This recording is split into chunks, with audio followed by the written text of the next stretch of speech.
chez l'apprenant. C'est-à-dire que on est certes visuel, auditif, kinesthésique, mais on n'est pas que un des trois. On est tous un petit peu les trois, mais il y a des dominances. C'est un peu comme les intelligences multiples. On les a toutes en nous, mais il y en a qu'on gère mieux que d'autres. Et donc, il faut pouvoir les classer. C'est-à-dire savoir laquelle est dominante et laquelle est loin derrière. Et donc, ils ont fait, ça je l'ai vraiment résumé, c'est encore plus détaillé dans le livre, mais je pense que déjà ça sera une bonne aide pour vous. Donc on est soit visuel, auditif, kinesthésique, alors c'est-à-dire on a besoin de voir, on a besoin d'entendre, on a besoin d'expérimenter. Et donc ça, l'élève qui est VAK, c'est un élève qui lit, qui raconte des histoires, j'ai oublié le S, qui ont besoin d'un contact visuel, qui reste assis longtemps, qui répugne à faire du sport. Donc voilà. Et ensuite, il y a aussi les personnes qui sont VKA, c'est-à-dire elles sont visuelles, ensuite kinesthésiques et auditifs, c'est le moins développé. Donc ça, c'est des enfants, c'est des personnes qui ont un bon contact visuel, qui sont soignées, qui parlent avec leurs mains, qui répugnent à aller en public. Et donc, moi, je pense que je suis plutôt ça, hein, personnellement. Vous pouvez demander à mon chéri, il vous dira ah, mais tu te souviens plus, pourtant je te l'ai dit. Oui, possible que tu me l'aies dit, mais moi je retiens très bien visuellement. Quand je fais les choses, en général, je les retiens, mais alors quand on me dit des trucs, très souvent ça rentre par là et ça ressort par là. Donc visuel, je sais que je le suis très très très très très peu. Et donc pour chacun donc il y a 6 modèles possibles de préférence sensorielle. Et les 6 sont donc notés sur cette page avec l'ordre de préférence et une petite présentation rapide de à quoi correspond l'élève, enfin pour détecter l'élève rapidement, quoi, à première vue. Une fois que le livre a traité les différents profils d'apprentissage, il parle de la mémoire. Et là, la mémoire, c'est quand même assez compliqué. Parce que il m'a fallu vraiment beaucoup de temps pour comprendre, mais une fois que j'ai compris, maintenant je visualise un petit peu mieux comment les élèves fonctionnent et comment on fait pour retenir. Et pas seulement les élèves, mais moi aussi. Et en fait, c'est pas si facile que ça de retenir et de mémoriser les choses. Et ça doit être un vrai schmilblick là-dedans. Mais il y a 3 phases. Il y a d'abord une phase d'encodage, c'est la phase où l'individu doit être attentif. C'est là où on va lui dire les choses, où il va expérimenter, etc.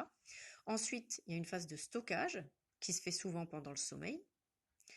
Et donc, il faut absolument que les élèves aient un bon rythme de vie, on va dire, de sommeil pour pouvoir stocker les informations et les retenir à long terme.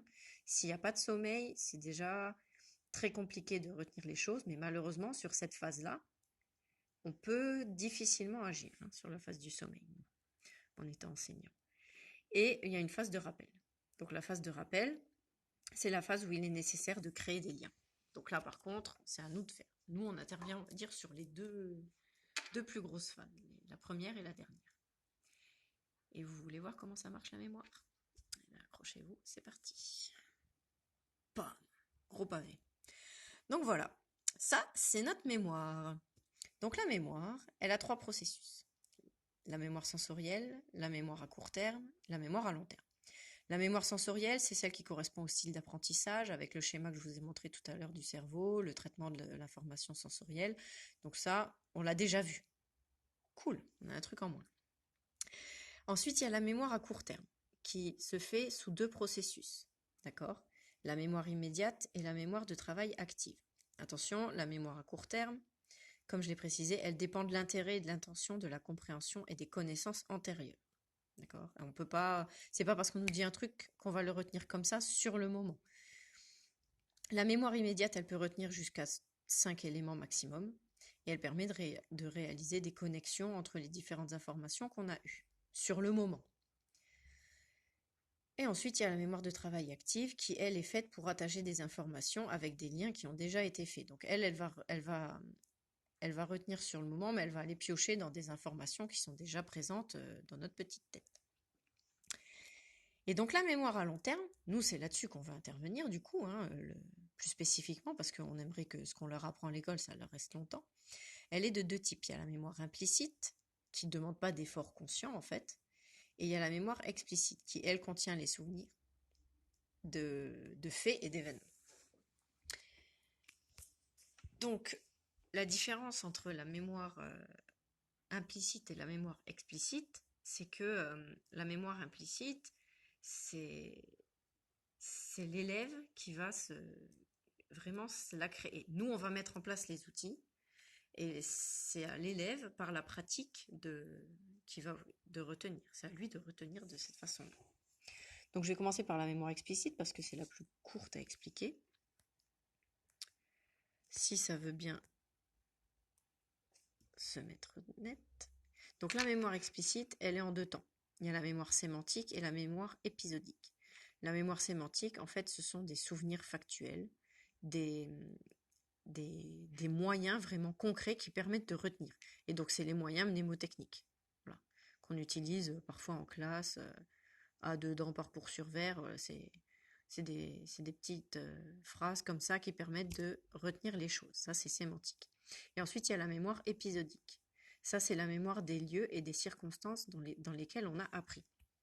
Donc, pour retenir de cette mémoire-là, un conseil qui est donné par l'auteur, c'est dans notre classe, il faut on bouge, c'est nécessaire, mais il faut qu'en fait, quand on bouge, on se mette toujours à la même place pour la même matière. Par exemple, je dis n'importe quoi, quand je fais maths, je m'assois sur le tabouret pour faire maths. Si je fais sciences, je m'assois par là-bas. Si je fais français, je m'assois par ici. Il faut vraiment que l'enseignante change de place pour chaque discipline. Parce qu'il y a des enfants, du coup, qui vont retenir ça. Ils vont se souvenir de l'information parce qu'ils vont nous voir assis à une place et ils vont se dire, ah bah tiens, la maîtresse là, elle est assise là, donc on fait maths. La dernière fois en maths, on a fait ci, on a fait ça. Et donc, la mémoire épisodique, c'est une mémoire qui est vraiment en lien avec les lieux et les circonstances de l'apprentissage. Et donc, c'est des petits trucs auxquels moi, j'avais jamais pensé, je sais pas vous, mais moi, en tout cas, je n'avais jamais pensé de cette façon-là. Et donc, ensuite, on en vient à la mémoire implicite. La mémoire implicite qui est là pour les automatismes, la mémoire procédurale et la mémoire émotionnelle. Les automatismes, en fait, c'est les répétitions et les réponses conditionnées pour vraiment faire travailler la mémoire et retenir les choses à l'usure, on va dire.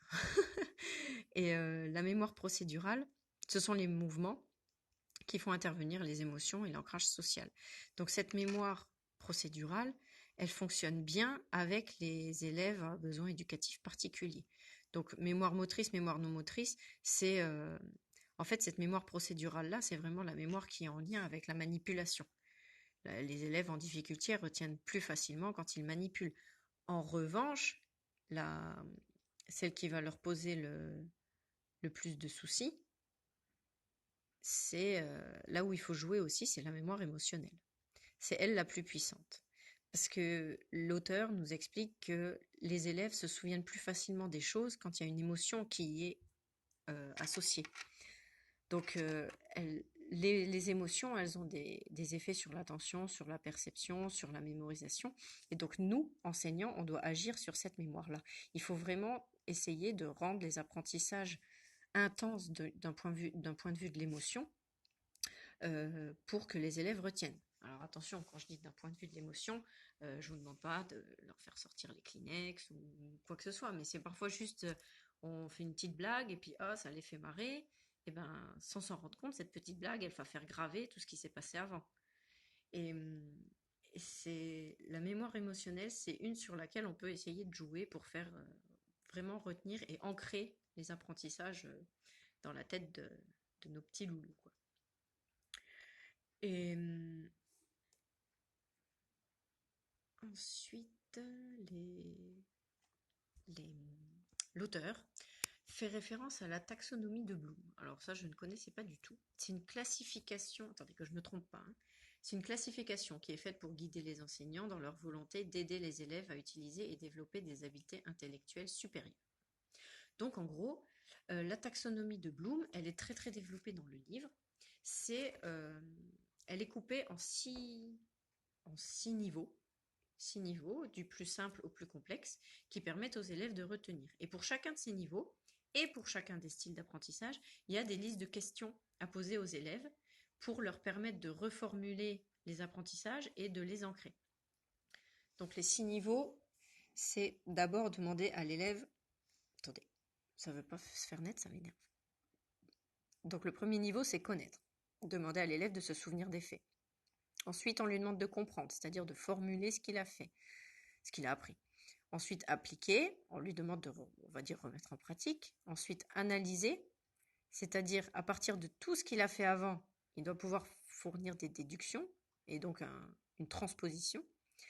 Synthétiser, ça c'est lui demander de relier, c'est-à-dire sortir d'une situation qu'il connaît, lui offrir une nouvelle situation, mais avec laquelle il va pouvoir faire des liens pour trouver la réponse.